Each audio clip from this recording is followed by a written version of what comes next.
At exactly 3:17 a.m., the police convoy tore through the rain-soaked streets like a wound reopening. 17 black vehicles. No sirens. No lights. Just silence, and the weight of something long buried finally clawing its way to the surface. Inside one of those cars sat Lin Chen, hands cuffed, head bowed. The man who had once been called Menglong's shadow, his best friend, his protector, the brother he chose when fame made enemies out of strangers. And now, suspect number 7. The night the star fell. Menglong was found dead in his penthouse apartment 14 months earlier. No forced entry. No struggle. Just a single glass on the marble counter, lipstick on the rim that didn't belong to anyone he knew, and a phone missing from the scene. The official report called it an accidental overdose. The public never believed it. Because Menglong wasn't reckless. He was meticulous. Obsessive, even. Assistants whispered that he triple-checked his bottled water and refused drinks at private parties. Friends said he had been planning to disappear, not die, after his final contract ended. And then there was the voicemail. A message sent, but never delivered, recovered weeks later from a corrupted server. If anything happens to me, don't trust. Static. Chen knows everything. 17 doors kicked open. The arrests came in waves. Producers. Managers. A private doctor with erased records. A security chief who fled the country 3 days after the funeral. And then, Lin Chen. The man who cried the loudest at the memorial. The one who punched a reporter for asking the wrong question. The one who slept outside the apartment for 3 nights after Yu's death, refusing to leave. Police sources leaked one sentence that detonated across the internet. The betrayal wasn't sudden. It was systematic. The best friend who knew too much. Lin Chen met Menglong before fame. They shared instant noodles. Cheap apartments. Dreams too big for the rooms they lived in. When Yu rose, Lin followed, not for money, but loyalty. Or so everyone thought. But investigators discovered something else. Lin wasn't just a friend. He was a gatekeeper. He controlled schedules, filter calls, approved visitors, and most disturbingly, he had access to Yu's private safe, the one that vanished after the death. Inside that safe, documents tied to offshore accounts, and signed contracts, and a flash drive labeled simply, Exit. The party that changed everything. 3 nights before Yu died, there was a private gathering. No photos. No guest list. Phones confiscated at the door. But security footage from a neighboring building caught shadows moving behind frosted glass. Laughter. Arguing. A woman storming out at 1:42 a.m., wiping her mouth like she'd just swallowed something bitter. At 2:08 a.m., Lin Chen entered the apartment. At 2:46 a.m., he left. Menglong was pronounced dead at 6:11 a.m. A phone that refused to stay hidden. For a year, the missing phone was a ghost. Until a fisherman found it tangled in seaweed, its waterproof case cracked but intact. Inside were videos Yu never sent. In one, he stared directly into the camera, eyes bloodshot, voice shaking. They think I don't know, but I know who signed what, and I know who sold me out. Another clip ended with a name whispered, so softly the audio had to be enhanced. Chen. Why the arrests took so long.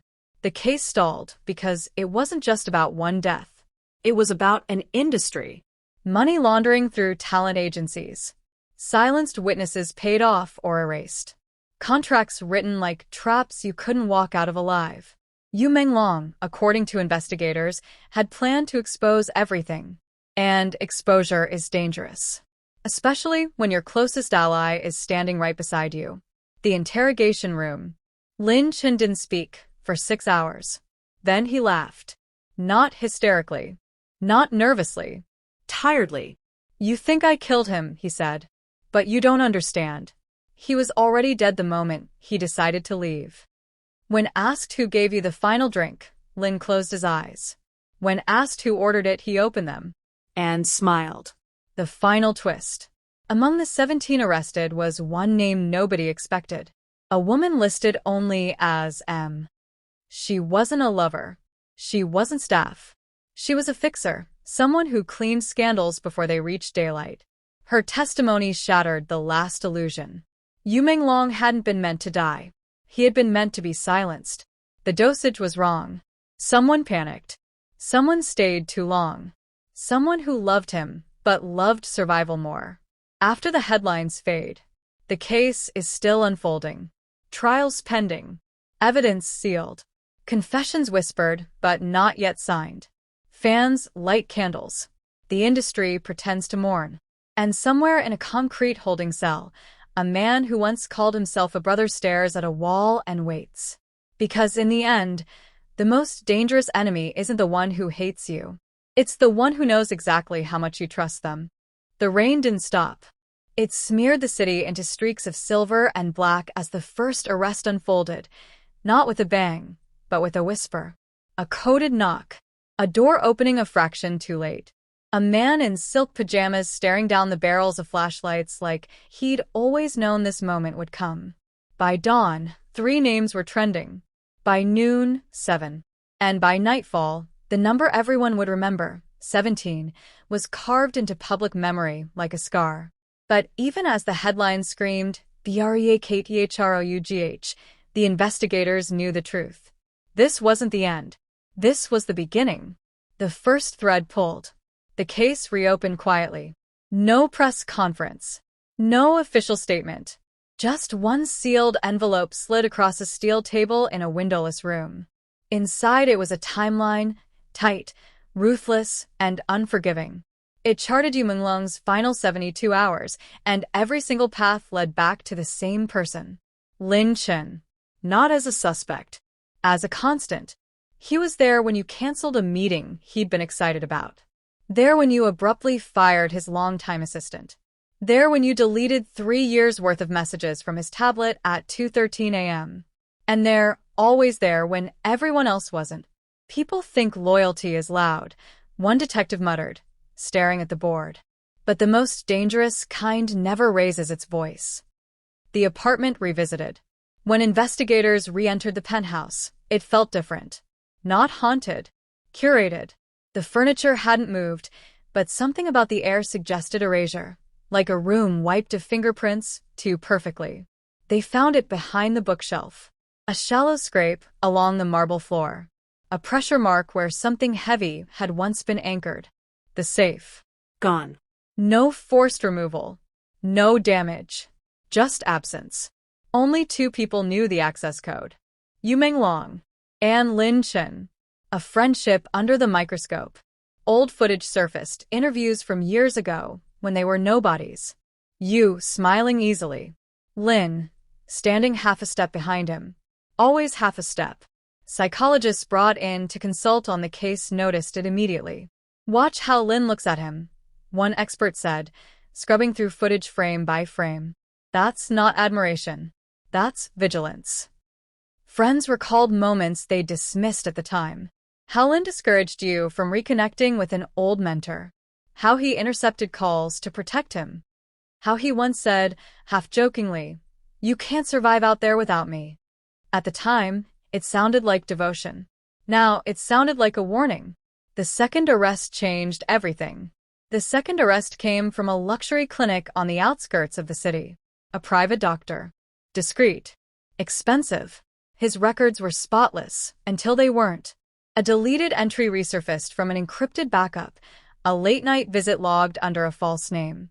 The timestamp matched the night before Yu's death. The payment? Transferred from an account that didn't belong to you. It belonged to a shell company Lin Chen had registered years earlier for logistics. When confronted, the doctor said one sentence before asking for a lawyer. "I was told it was preventative, not terminal." The party nobody was supposed to know about. As arrests climbed, whispers grew louder about the private gathering 3 nights before you died. No invitations existed, but wristband residue, a special UV-reactive ink, was found on Yu's sink faucet during a second forensic sweep. The same ink turned up on Lin Chen's watch. Security footage from a side corridor, previously dismissed as corrupted, was recovered. It showed Lin arguing with someone off camera. His voice was low, controlled, deadly calm. If he leaves, everything collapses, he said. You know that. A pause. Then, I'll handle him. The arrest of the best friend.